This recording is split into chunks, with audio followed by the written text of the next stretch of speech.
A man's career is jeopardized when a past lover reveals her pregnancy, prompting his wife and his current mistress to work together and clear his name. On the morning of his 50th birthday, Remco receives a schedule book as a gift from his wife Ineke. When she sees her husband's muted reaction, she asks if he expected to receive something else. So the man explains that he doesn't think they need to bother giving him gifts at his age. Ineke sarcastically says they should cancel the birthday party if he isn't up for it. Exasperated, their daughter Ineke groans, prompting Remco to admonish her dour attitude. The daughter says she has the flu and isn't feeling well, but her brother Tobias thinks it was the alcohol she consumed last night that made her feel ill. Annoyed by her family's constant bickering, Ineke asks if they're ready to have an enjoyable birthday party today, and Remco says yes. Meanwhile, the pregnant Nadja tries on a white dress in a boutique, and the sales lady remarks that she's having a boy because her bump hangs low on her body. The older woman asks where she's wearing the garment, and Nadja says it's for a birthday party. That evening, Inike's best friend Merel arrives on her scooter at the family's house. Before ringing the doorbell, she practices greeting Remco with a happy birthday. Ineke answers the door and wonders why her best friend's there for a party with primarily middle-aged guests. Merel says she's there because they're best friends, so the daughter leads her to the stairs so she can show her something in her room. Suddenly, Tobias calls out Merel's name, and when she sees the camera around his neck, she asks if he's the photographer. The man says he's taking pictures of his father's friends, then points the camera at the woman.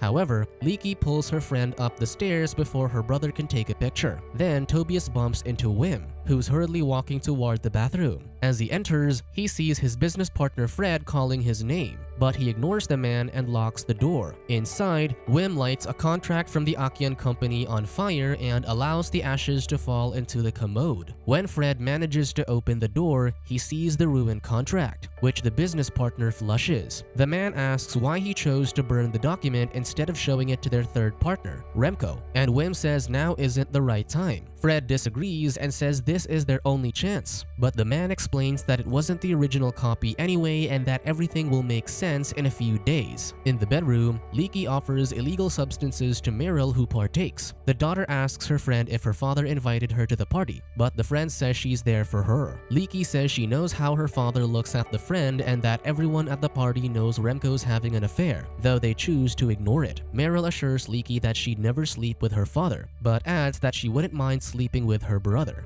Bemused, the woman warns her friend to stay wary of Tobias, then says she wants to show her something in his bedroom. Moments later, they enter the man's room, and Ineke shows Merel her pictures, which the brother lewdly edited. The friend agrees that the pictures are deranged but admits she finds the effort oddly cute. Suddenly, Tobias enters the room and asks what they're doing. The sister says she's there to retrieve the CDs he borrowed. As they leave, Merel tells the man that he's supposed to be downstairs taking pictures. He jokes that he'll take her photo if she takes her top off. Merel pulls down her top, allowing the man to take a vulgar picture, and she teases that he won't need to edit the photo anymore. Downstairs, Ineke answers the door and stares in surprise when she sees the pregnant Nadja. She asks what the woman's doing there since she thought she was in Japan, and the guest says she's there to congratulate Remco. The pregnant woman says she thinks she's having a boy because she's carrying low, and after a few awkward seconds, the older woman lets her in the house. By the bulletin board where Tobias pins all the Polaroid pictures from the party, Remco kisses his secretary Micah on the cheek after she writes a sweet message on one of the photos. Suddenly, the celebrant hears his wife announce Nadja's arrival, and he spots the woman's pronounced belly. Then, Ineke leads the guest toward her husband. Nadja congratulates the man on his birthday, and he offers the same on her pregnancy. When she leans in to kiss him on the cheek, he whispers that it was bold of her to show her face at the party. During Remco's speech, he mentions their company's recent financial troubles and their family's personal issues, then thanks his wife for supporting him through both ordeals. The guests sing the man the birthday song, and when Merel hears it from the bedroom, she tells Ineke that they need to head downstairs to join the festivities. Meanwhile, Tobias pins the lewd picture on the bulletin board with "To Remco from Merel" written on it. The mother sees the photo and takes it off the board. While Merel Merel greets the celebrant, Ineke confronts her about the picture, and the embarrassed guest swears she didn't write the note. After the wife walks away, Remco tells Merel that what she did wasn't smart. Seconds later, Leaky hands her friend a glass of red wine. In the kitchen, the mother asks her son why he took the vulgar picture and adds that his odd behavior drastically worsens his chances of ever having a relationship. The man scoffs and thinks it's funny that she is giving him relationship advice. Concurrently, the celebrant joins his business partners and Nadja at a table. Wim asks the woman who the baby's father is while giving Remco a malicious stare. She says it was a man she met in Japan, adding that it was love at first sight. However, Nadja says the man perished in a car accident recently. Remco is relieved that the father is Japanese since he worries the baby might be his due to his and the former employee's affair months ago. By the bar, Leaky asks if she can touch the pregnant woman's belly, but when she does, she notes that she doesn't feel the baby moving. Then, Merel asks the woman how far along she is with a pregnancy, and she says 8 months. After Nadja walks away, Leaky tells her friend that the woman was her father's ex-mistress and implies that since the woman's only been in Japan for 6 months, she was already pregnant before she left. Merel jokes that her friend might have a baby sister or brother soon. Suddenly, Leaky feels nauseous, so she runs toward the bathroom. Inside, she finds Nadja finishing up, and while throwing up, she sees a used feminine product in the commode. Then, the intoxicated woman stumbles and falls into the hallway, prompting Merel to ask Tobias for help carrying his sister to bed. In the bedroom, the friend confronts the brother for the note he wrote on the indecent picture, then calls him a jerk.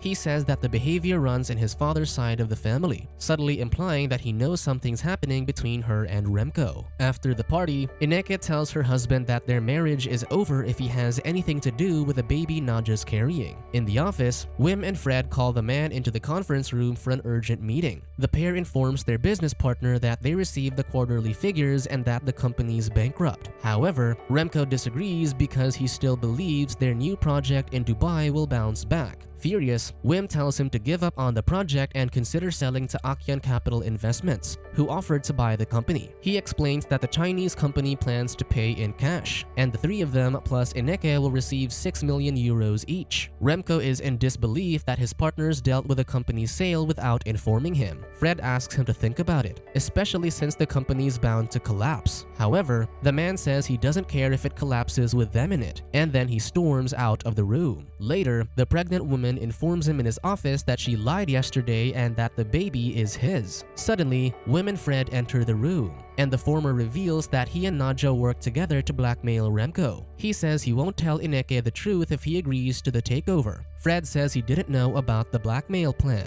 but Wim doesn't care whatever tactic he's using as long as he forces Remco to sell the company. The greedy man expects the blindsided business partner to decide by tomorrow. After Wim and Nadja leave, Fred apologizes to Remco and insists he didn't know about Wim's plan and Nadja's involvement. On campus, Tobias nearly hits Merel with his car as she crosses the street. He asks her to have lunch with him, but she declines, reasoning that she has a scheduled appointment. Later, the woman rides her scooter to a hotel, where she receives a text message informing her to head to room 307. When she knocks on the door, Remco lets her in, revealing that they've been having an affair. While they undress, she says Wim and Fred can't undermine him since he owns the company, but he clarifies that he and Ineke own half the shares while the two men own the other half. Aside from not having a majority of the shares, he says the man also threatened to tell Ineke that Nadja's baby is his, and he worries his wife might leave him if she finds out. Remco asks Merel what she'd do if she were in Ineke's position, and she says she'd leave him too. However, she's aware that she's simply one of the man's many conquests and that she'll enjoy their arrangement as long as she can, so the couple makes love. Later, Merel meets with Leaky for lunch, where the latter informs her that she saw a used feminine product in the commode after Nadja was in the bathroom. She says it's strange for someone who's supposedly 8 months pregnant to have her time of the month. Then Merel excuses herself to the restroom, and while she's gone, Leaky sees her father calling her friend's phone and realizes she might be the new mistress. When the woman returns to the table, she says her father called because she left her undergarment. Merel looks down at her blouse to check, unaware that it was Leaky's way of confirming the affair. Furious, Leaky can't believe her friend sleeping with her father. Merel tries to explain, but the angry woman doesn't want to hear any excuses. She asks if Remco bought her the scooter, and the friend's silence confirms her suspicions. She stands up and is about to throw wine on Merel but says she doesn't want to waste the drink. So she chugs most of the beverage before tossing the remaining drops in the glass onto the guilty woman's face. Through the restaurant window, she watches Leaky kick over the scooter. During dinner, Remco tells his family they're selling the company, much to Ineke's confusion. She asks who negotiated the deal, and he says Wim did. The wife wonders how Wim managed the deal since she knows he only does whatever Remco tells him to. So the husband says it was the partner's plan, but he didn't mind because it was a good one. Remco explains that they'll both receive 6 million euros and adds how much they could buy with the money. While glaring at Remco, Leaky says they could buy a scooter, and she tells her father that she wants a red one because Merel just bought a blue one. Suddenly, Tobias receives a call from Merel asking him to meet up. At a parking garage, Tobias uses his computer to find Nadja's address. Through satellite images, they find a rooftop with a window into the woman's apartment and figure out that they can use the fire exit to reach it. Outside the building, Tobias lifts Merel so she can reach the fire exit ladder. On the roof, they peek through each window until they find one looking into the bathroom. While waiting for Nadja to show up, Tobias says he's always wanted to spend a night alone with Merel, so she leans in and the pair share a kiss. Suddenly, they hear a noise below, and when they peek through the window, they witness Nadja removing a fake belly, confirming that the pregnancy was a hoax. The next day, Ineke asks Remco if he's sure she doesn't need to be at the meeting with the buyers, and he says yes. After the man leaves, Tobias and Merel drive to the house. Inside, he heads up the stairs and says he'll see his sister. Meanwhile, she speaks to Ineke, but before she can relay the information from last night, the wife says she knows about her affair with her husband. Merel asks how she knew, so the woman explains that she learned to spot his mistresses easily after Remco's many girlfriends before and during their marriage. The mistress asks what the wife thinks of her, and Ineke says that even though the secrecy annoys her, nothing else about the affairs bother her. She says she knows they all end after a few months but acknowledges that Nadja's pregnancy complicates things. Merel says that's why she wanted to talk to her, prompting the wife to ask if she's with child. The mistress says no and adds that Nadja isn't pregnant either. Before she leaves, Ineke places a pair of scissors into her bag. Then, she tells the mistress that if she could do it all over again, she'd still choose Remco. Minutes later, Merel heads to Leaky's bedroom despite Tobias' warning that his sister never wants to see her again. In the room, Leaky pretends she's giving birth by placing a pillow under her shirt and jokes that she can only get a scooter by sleeping with her father. Merel teases that she can borrow her scooter but it's busted, and the friends make amends. Later, Ineke crashes the meeting amongst the business partners, so Micah has to ask the Chinese executives to wait outside the conference room. In the meeting, Wim tells Remco to sign the contract allowing the company's sale while handing Nadja a document to sign so she relinquishes all claims regarding the baby. Before Remco signs the papers, Ineke enters the room and sits beside the pregnant woman. The wife asks what Nadja's doing there, so Wim lies and says she's returning to the company after she gives birth.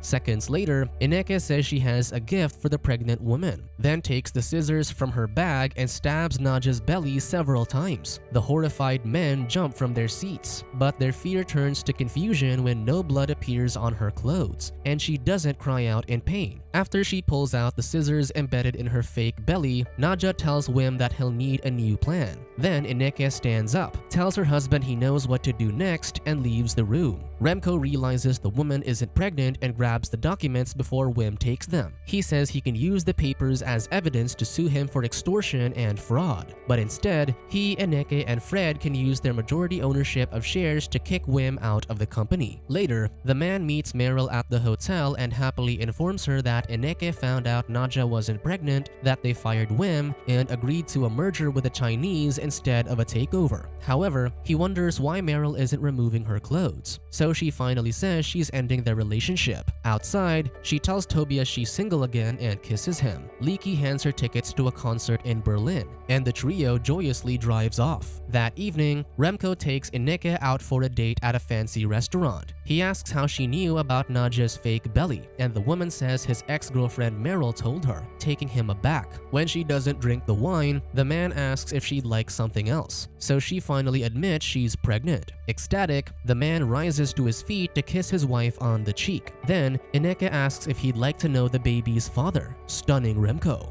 Subscribe to watch more videos like this, turn on notifications and leave a like to help the channel out. Thank you for watching.